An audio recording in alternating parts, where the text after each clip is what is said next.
Welcome, Jessica. Thank you for having me. I am so happy to have you here. Today, we're discussing courage and resiliency, and I feel like you're the perfect person for this topic. Thank you.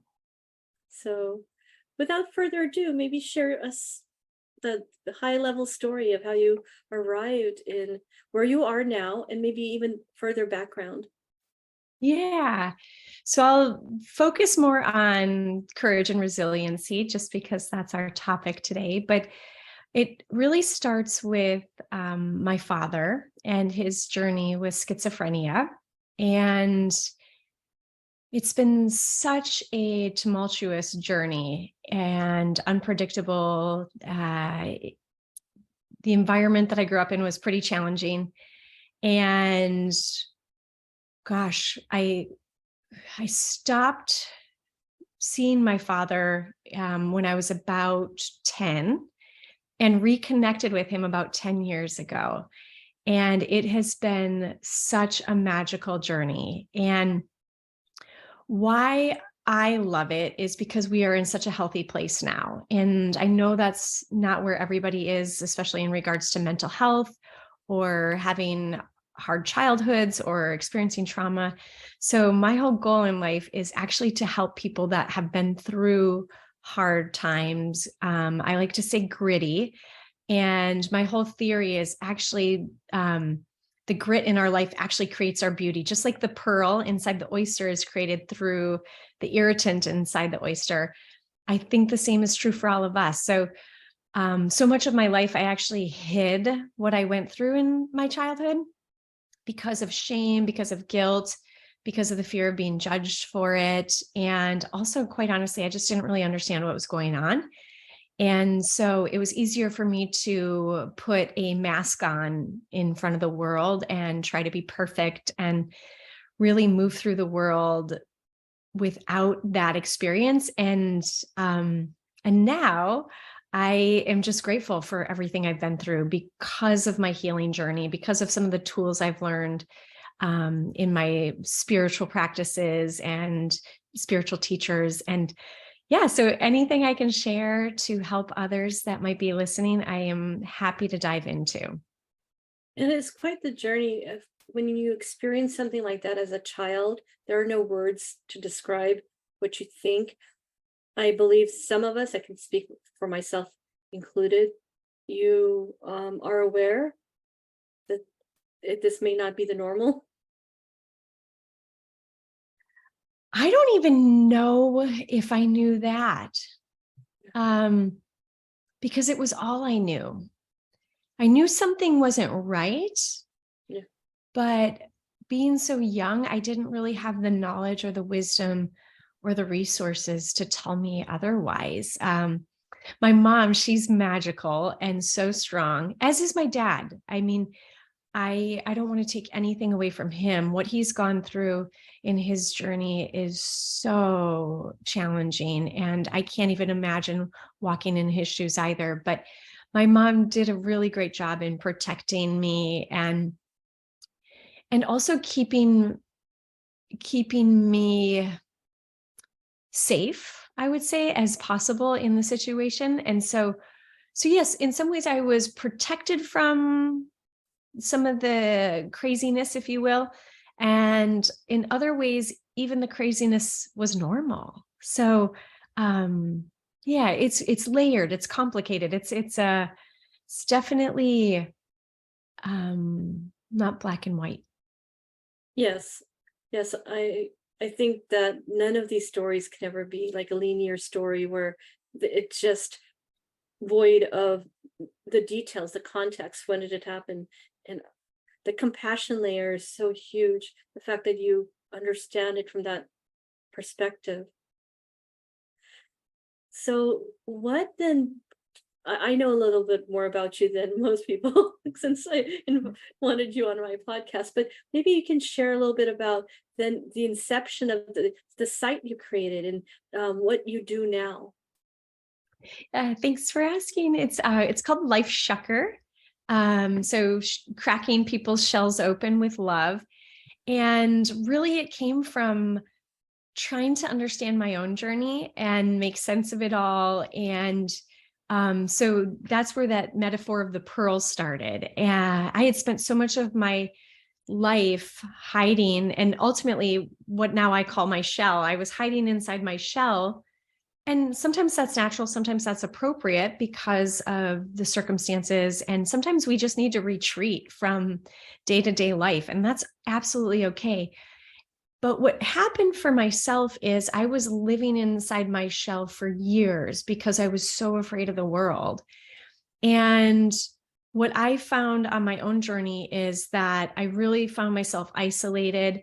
Even though I was surrounded by amazing people, I really wasn't connected to them. So I was always lonely. I felt like I was living in the dark, and ultimately I was, because I wasn't letting anybody inside my shell. And so now it's my mission to help people shuck their shells open with love and really help them like shine their pearl and get out into the world when it feels safe, right? Because I don't want to suggest that all circumstances deserve to see your sparkly pearl, but more deserve it than not. And I really felt like I was the one missing out on life by not shining my pearl. And so I'm trying to help people shine their pearls in all the ways I can. And yeah, it's been fun. And so I also get to play on the word shuck, and I love it. So my whole mission is to shuck the world, and everybody needs a good shuck. And I mean, it's endless fun. So it makes me laugh every day. But really, I just wanted to stick with people that it's okay to have these shells and it's okay to retreat into them. But at a certain point, you've got to open it up with love to shine. So that's the metaphor.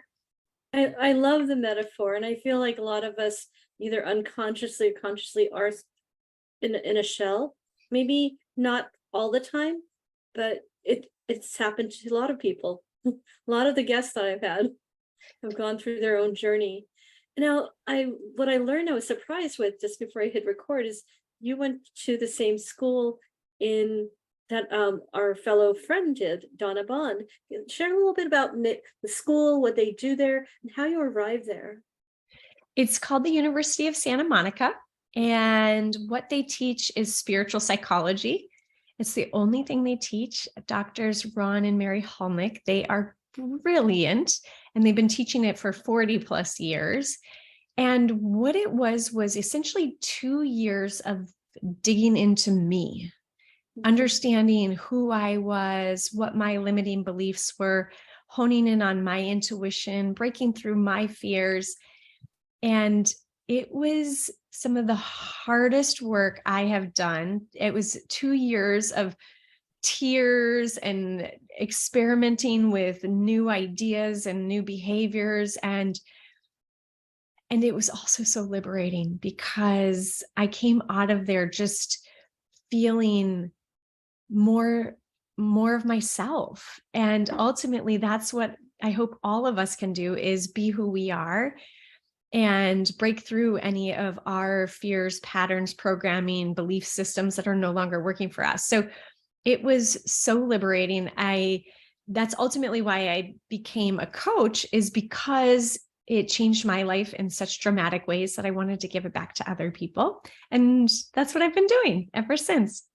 And what was the catalyst that you're like, I need to take this course or do this training? Because that takes a lot of commitment.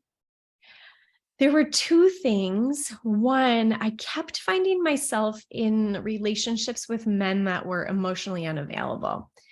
And I knew I was the common denominator, but I didn't know why it was happening or how to change it. And so that was one of the reasons I went to school. And what I learned was I was drawing in these people that were emotionally unavailable because I was emotionally unavailable. And so through the practices and the teachings of USM, I was able to break through some of those fears and old patterns. And now I have a wonderful soul in my life who he's more emotionally available than anybody I've ever met. And he's absolutely amazing. So, but but it took time and it took practice and it took some risks on my part. And then the other thing that led me to the program was my career. I had, quote unquote, made it. I was running international operations for a product line in a med device company. And I had checked all the boxes, everything. You know, I had a great salary, unlimited vacation time. I had a great team. I was traveling around the world, and I was really unhappy. And I didn't know why. I felt like I should be happy. I should be grateful. And I was grateful to have that position. But what I realized is that was an old dream of mine. And it was relevant when I first started to dream of international business because of my desire to travel. And I thought it was the only way I could travel the world. I eventually learned that I could travel on my own, but I didn't grow up traveling. So I had this limiting belief that I had to work in international business to see the world. And that's just not true. Mhm. And then the other thing is I was really chasing money. And that came from an idea that money meant safety or security. And so I spent the first 15 years of my career years really chasing after a bank account. And I don't want to say I regret that in any way. It's just who I was and what I needed at the time.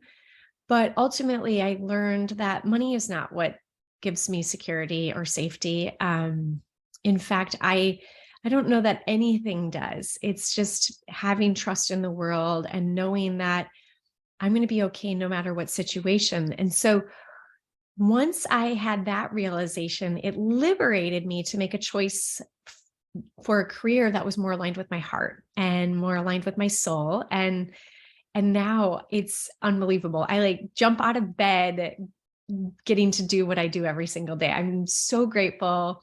And if anybody listening is feeling stuck and knows they're supposed to be doing something else, please, please, please, please go for it. Once you do, you're going to look back and realize you wish you would have done it earlier. So if I can encourage anybody to follow their dream, please, please, please do it. It's the best thing in the world. I absolutely agree. There were two thoughts that came to mind. One is that your journey sounds like it also brought you into deep, deep, deep alignment. And through the virtue of going through it, because you had the story, you had the scars as well as the lessons, that you can now take this information and compassionately guide and hold the hand of others. I feel pretty grateful that I'm in this place, and it took me a while to get here. And so for anybody listening or watching this, please know it's a journey. Healing and growth is not something that happens overnight. And give yourself some grace and space to go through all the things you need to. And there's so many healing modalities out there. So what worked for me may not work for you, or it might. So keep going, find the right paths. And I find that when I put it out there that I am looking for something and need something, it shows up for me. There's a saying that whenever the student is ready, the teacher appears. And I find that to be true over and over and over again. So so there's so many different paths to get here. And honestly, I'm still healing. I actually just started filming a documentary with my dad about the schizophrenia and how we came to a place of healing.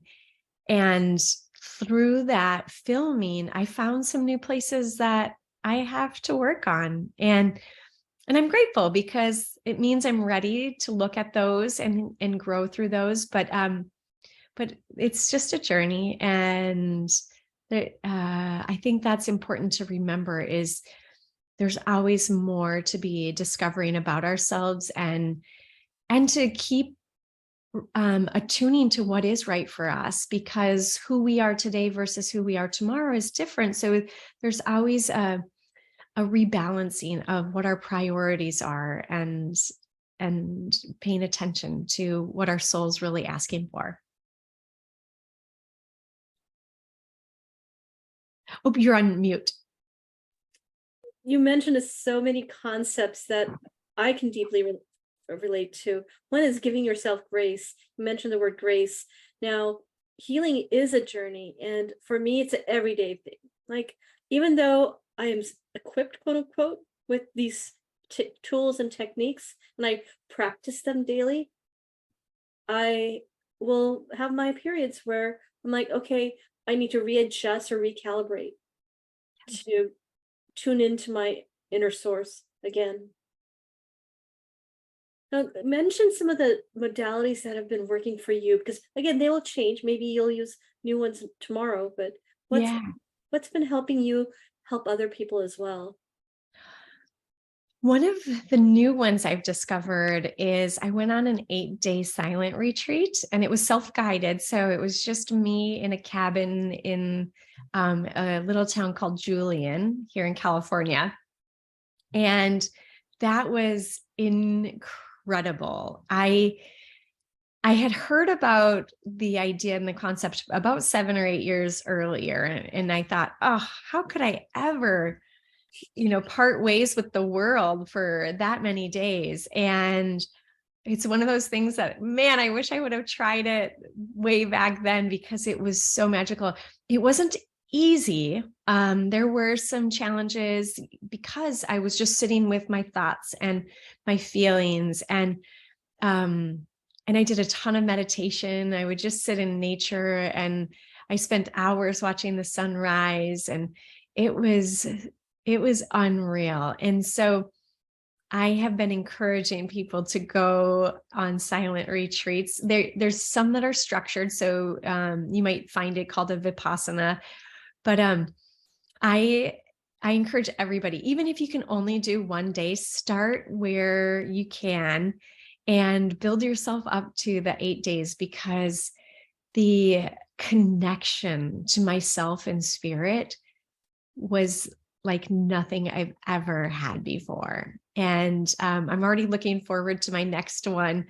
And so that's been a really remarkable experience that has connected me to myself and source.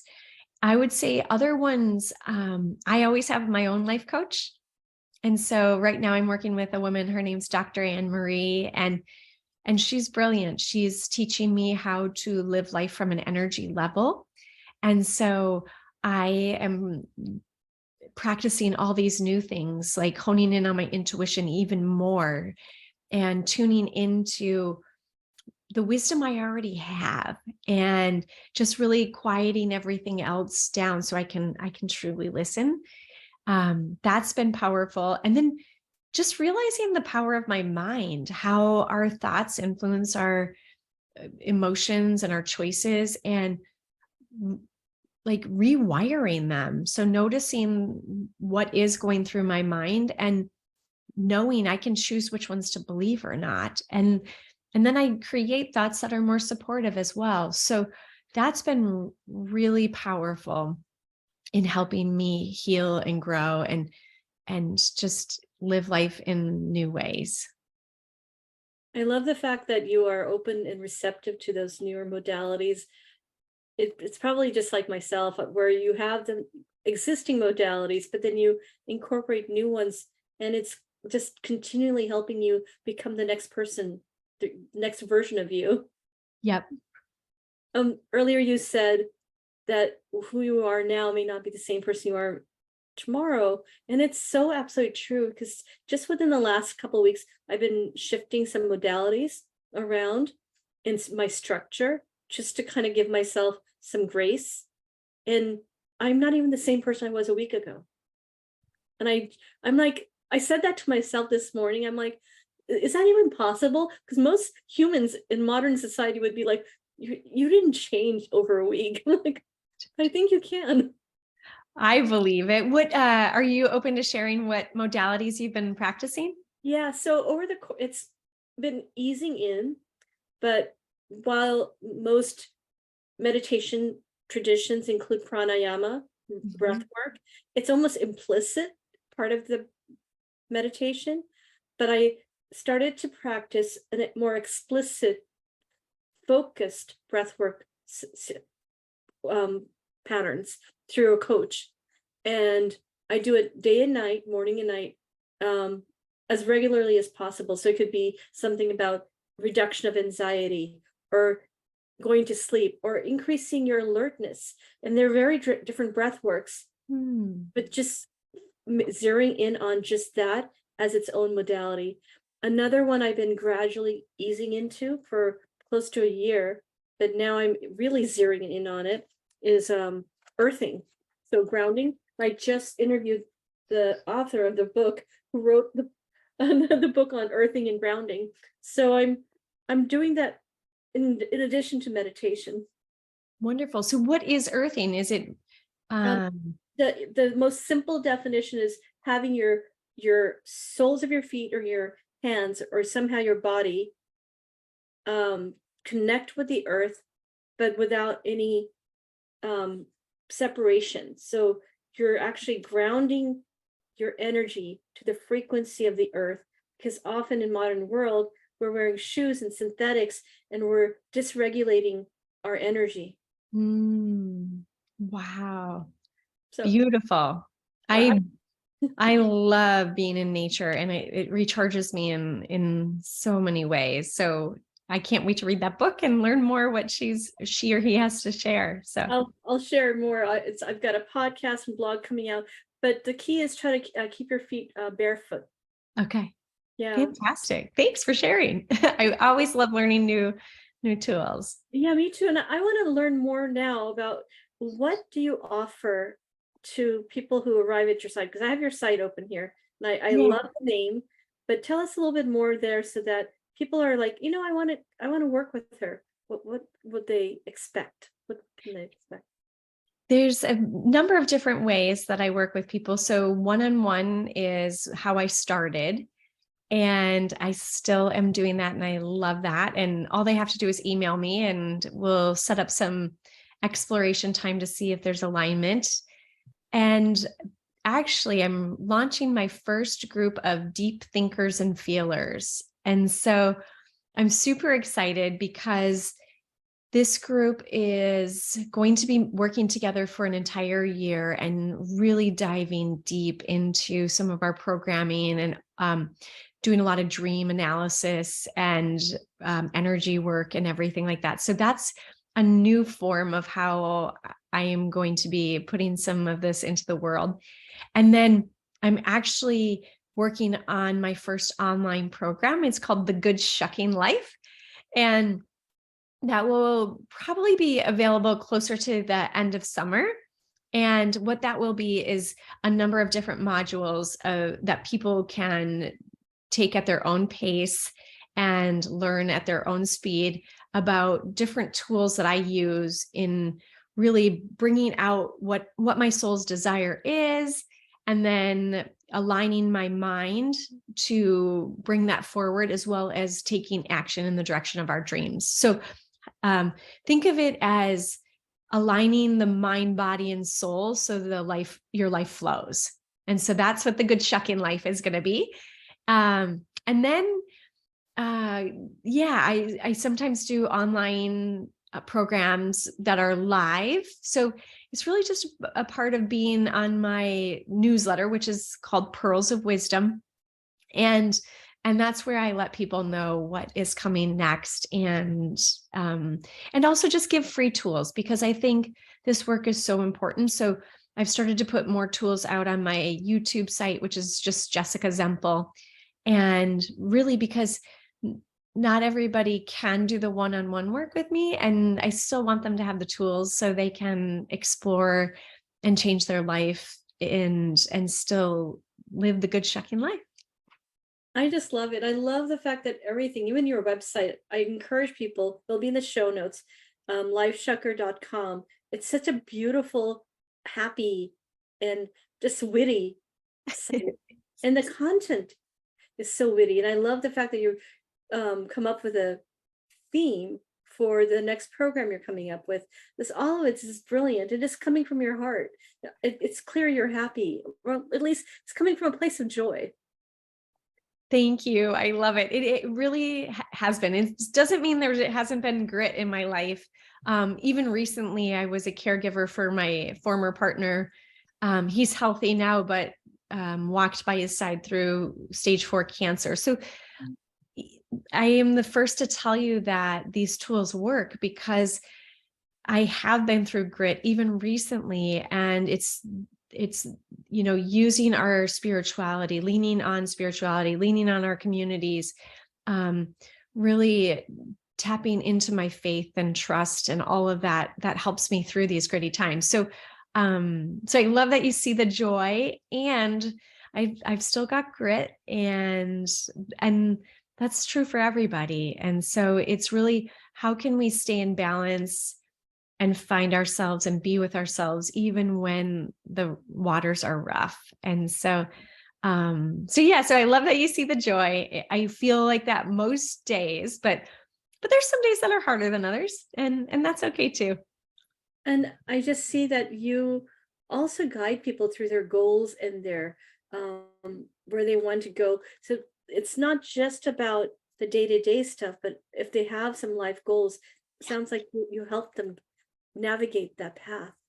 Yep. It could be anything from starting a business, selling a business. Because I have such a long business background, I spend a lot of time working with entrepreneurs and executives.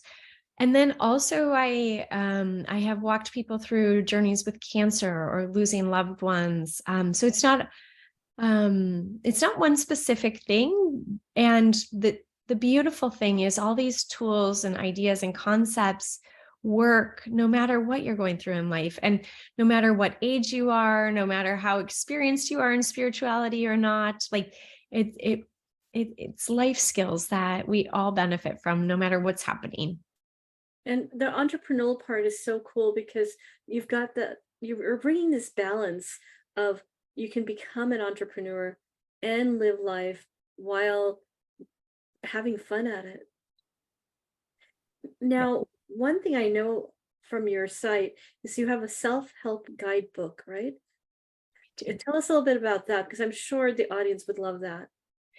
it is. It's called Shuck This Way. So what it is 44 of my coaching techniques that I use with people and I use with myself. And so what I really wanted to do is just put them in the hands of other people so they could, whether they're a manager, a parent, or just a friend, or on their own journey, all these tools can be used with somebody or for oneself. And the book itself has a special story behind it because I did it while I was a caregiver. Okay. And I put most of my life on hold for my loved one, and that was a conscious choice. And I was grateful to be able to do that. And I also found that I needed a little something that I could focus on that wasn't just talking about cancer and pain management and all of the things that went with that journey. And so the book is what came through that. It was something I could work on for a couple minutes here or there. And I look forward to, I have a couple more books started that are a little bit deeper and a little more personal.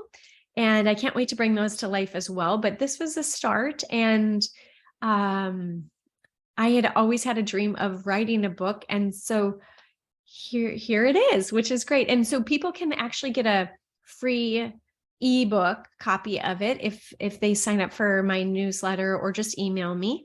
And then I also have another tool called the Art of Shucking.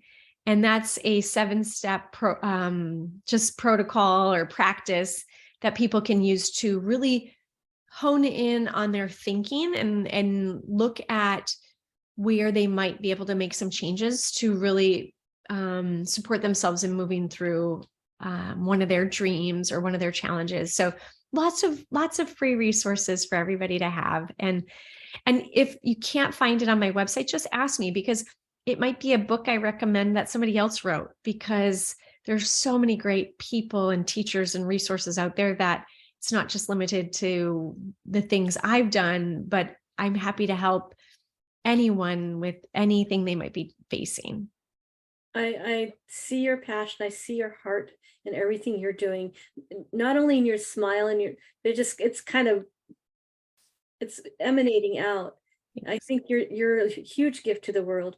Now, one curiosity, because it was such a beautiful story about your dad, where you were at. Then you mentioned documentary. Maybe share what's his journey like? Where is he at? And what's his recovery like? Yeah, thank you for asking. He's such a special person.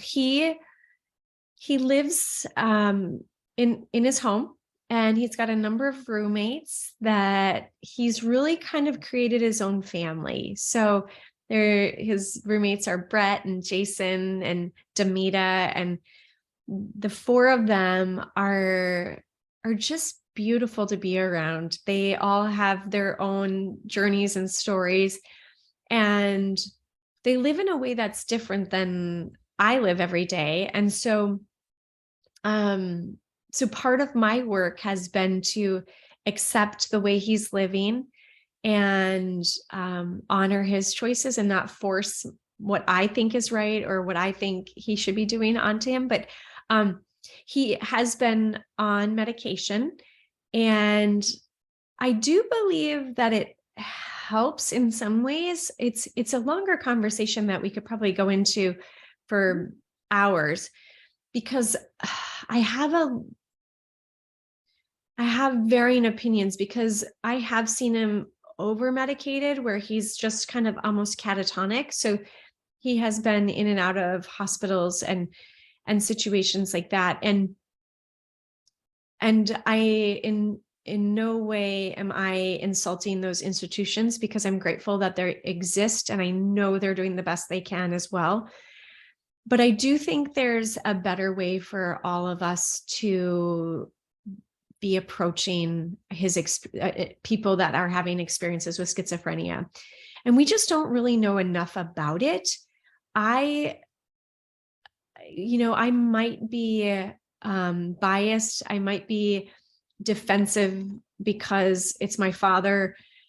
So I might be creating defense mechanisms or whatever. But sometimes I wonder if he were actually born in a different culture, such as Nepal or India, if he would actually be seen more as one of the wise elders, because he does hear things and he does know things that I don't necessarily see or hear or understand. And I have a curiosity if he had been kind of guided by somebody else who was wise and had, let's call them superpowers, that if he would have had a whole different experience. And I try often to put myself in his shoes and the things that he's gone through in his life and how I might be, because no one really understands what he's been through. And sometimes I don't even think he understands it. So I can appreciate why he would be angry and act out.